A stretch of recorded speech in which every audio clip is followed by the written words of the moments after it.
Hello, everybody. Thank you so much for tuning in to this Campus Rec Magazine Leadership Viewpoint video today.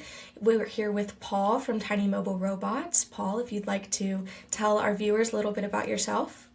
Yeah, will do. My name is Paul Gerdas. I'm the Managing Director for TinyMobileRobots US.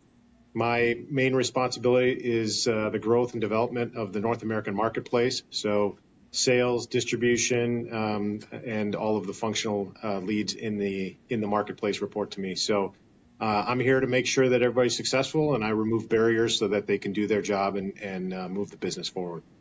Absolutely. Well, thank you so much for being here today, Paul. So we'll just get right into it. I'd love to ask first, what are the common problems and struggles that you're seeing among campus recreation clients right now?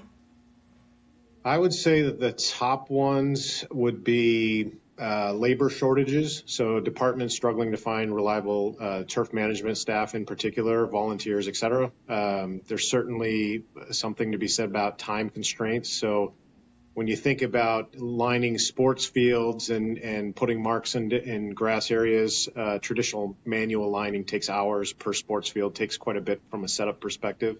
Of course, weather impact and delays are always a concern. You know, rain will reduce and remove the chalk or the paint that's put down, so staff has to repeat their work.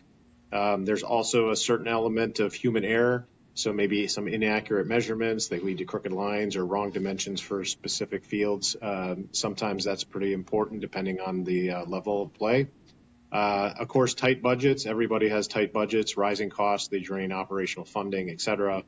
And then and maybe field turnover. And so nowadays, there's a lot of multi-use fields. So there's a lot of times there's going to be football played, there's soccer played, lacrosse, flag football, you name it. You can think of a sport and we can paint it, but it's tough for the traditional our campus rec clients to get all those down. Absolutely. So, of course, we don't want to just talk about the struggles and the challenges. So, what are your viewpoint on some of these solutions that clients can come up with? Yeah, good question. So the first one's automation, right? It's our autonomous robots paint fields with centimeter level precision. We use satellite and cell phone connection. And what's nice about it, it's repeatable. So there's a robot and there's a template. And once you place the field on the location that you want it painted, it's there every time. So all you have to do is push play and the robot repeats itself. What's nice about this is then you can take the labor or the staff and they can shift their focus into more important other facility tasks while the robot's painting. So it's not replacing staff per se, it's just allowing staff to do other more important roles while the robot paints the fields. Then of course there's an element of efficiency.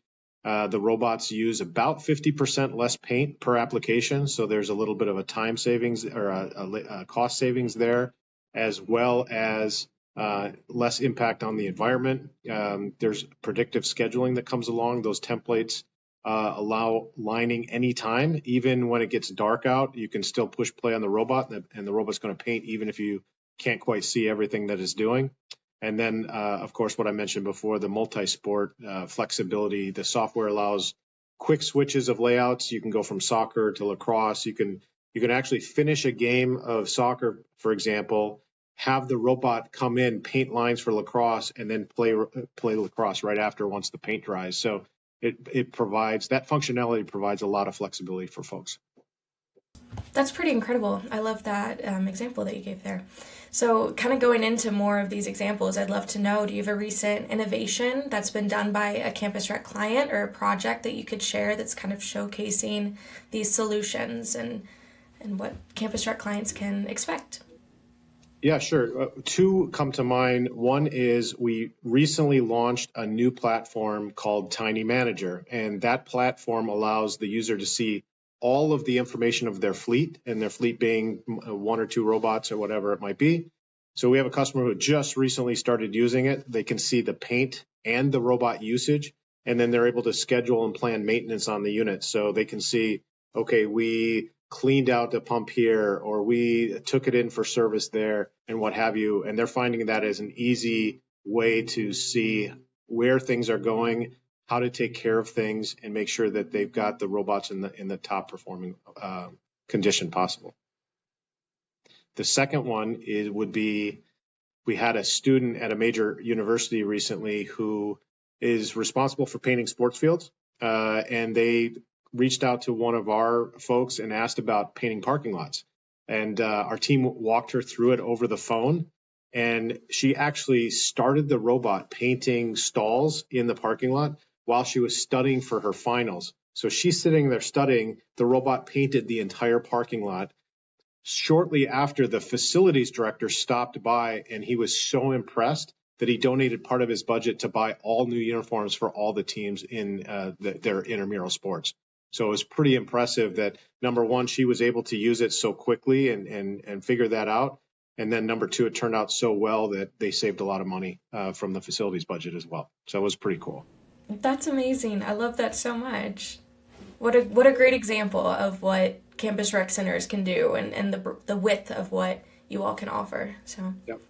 Well, finally, Paul, I'd love to know, what advice can you give to campus recreation clients, and advice for other departments on TinyMobileRobots and what you all can do? I would say first and foremost is probably audit the current costs. So kind of take a look at what are the total hours, what's the labor spend, how much paint is used or potentially even wasted on an annual basis. That'll give you a real good picture from a financial perspective. For example, our robot will paint a soccer field in 25 minutes. Yet I know from my past experience, lining a field and painting it by hand is significantly more than that. So there's a one-to-one savings that you get right off the bat.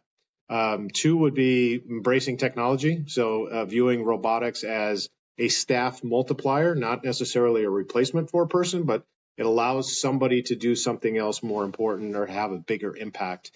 Oftentimes people can do more if they have more resources, and this would be an additional resource to the team.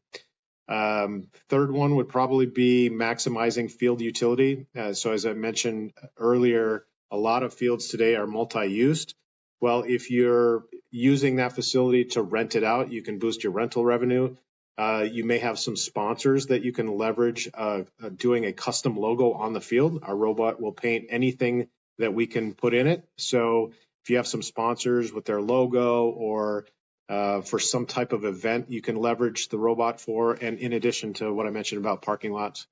And then the last one is around employee safety. So you're reducing the staff exposure to the paint, the chemicals, the heavy lifting of the paint, et cetera. And you can reduce strains on the back and so forth by leveraging this technology. Absolutely. Well, thank you so much, Paul, for all of that great information and all of those insights into what you all do. And thank you so much for coming on for this video today. Well, thank you. Appreciate the opportunity. And